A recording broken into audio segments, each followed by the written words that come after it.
Vasaros radijas.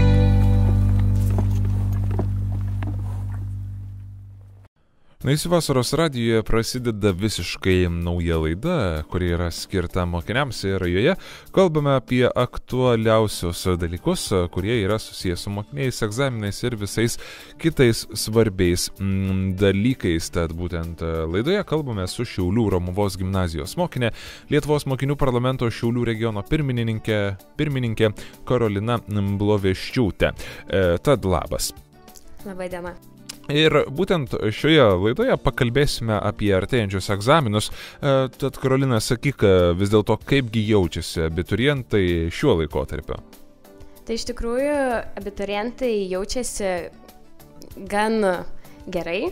Iš tikrųjų nelabai jaučia kažkokio jaudulio ar emocijų, bet iš tikrųjų jiems yra liūdna, jog baigia mokyklą, nes turi išsiskirti su draugais, palikti mokyklos atmosferą, taip pat palikti ir mokytojus. Aišku, gąsdina egzaminai, nes norisi vis aukštesnių rezultatų, kad įstotum ten, kur galėtum ir kad pateisintum savo visus lūkesčius. Beje, papasakau, kaipgi dabar ruošimasi egzaminams, ar kaip būdavo seniau, tai kiek aš pats prisimenu, tai būdavo bemiegės naktis ir išgerta pakankamai nemažai kavos. Kaipgi yra? Iš tikrųjų, mokytojai vis dėlto duoda visokių papildomų užduočių ir panašiai. Ir iš tikrųjų dabar šiais laikais yra sudarytos visos galimybės tiek internete, ta pati programa Egzaminatorius, kuri suteikia pasiruošti egzaminams. Ir taip pat galima spręsti valstybinius egzaminus jau buvusius, skaityti papildomus vadovėlius pasiimtus iš bibliotekos, bet aišku, kiti visiškai neskiria tam dėmesio, nes neturi tam laiko galbūt po mokyklos, o mokinasi tik mokykloje.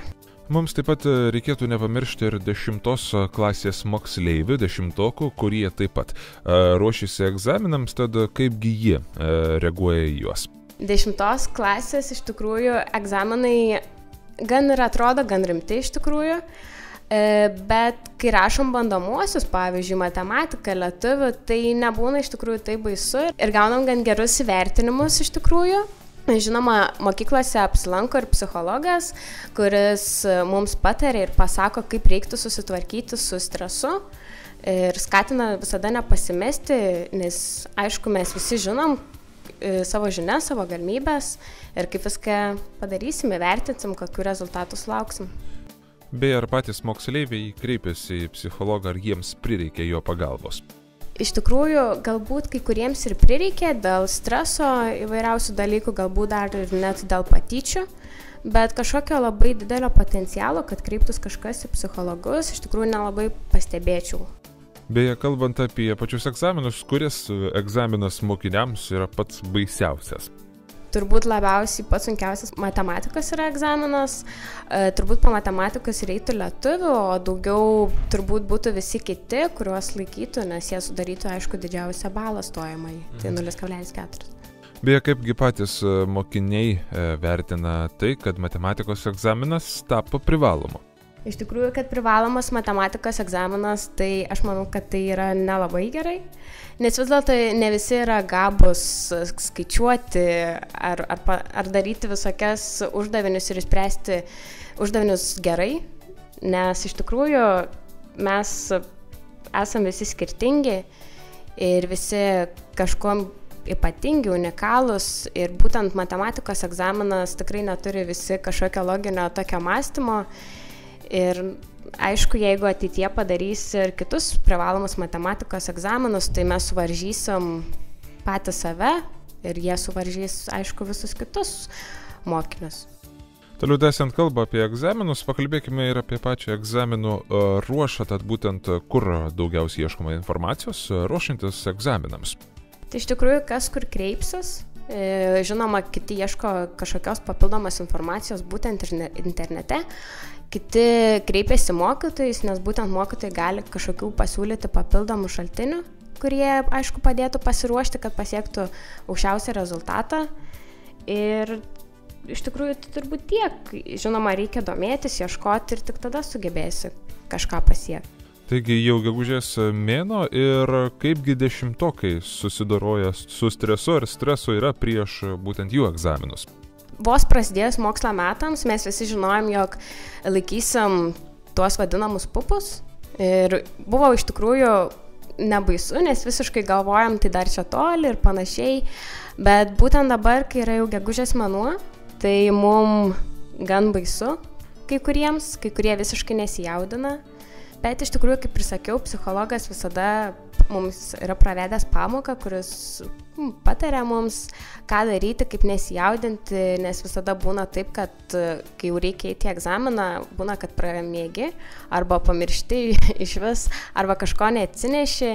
Ir iš tikrųjų būna įvairiausių nutikimų, o kalbant, kaip reiktų numalšinti stresą, tai manau, jog tam galėtų padėti tiesiog susikaupimas, galbūt šokoladas ir žinoma draugų kompanija.